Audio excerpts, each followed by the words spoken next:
Hi guys! Kamusta yung araw nyo?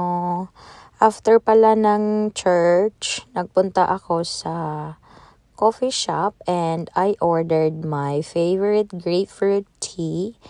This one. Bet na bet ko siya kasi real fruit yung gamit nila, hindi yung naka-tea bag. So, kaya malalasan mo talaga yung prutas. Ayan. Medyo matamis siya, but I like it. So, ano yung ini-order nyo kapag pumunta kayo sa coffee shop? Tea or coffee? Ito pala yung coffee shop yung sa loob niya. Malawak siya actually. Marami ding upuan. And then, meron ding mga flowers or plants. Ayan. Medyo umuwi na yung mga tao. Ito naman yung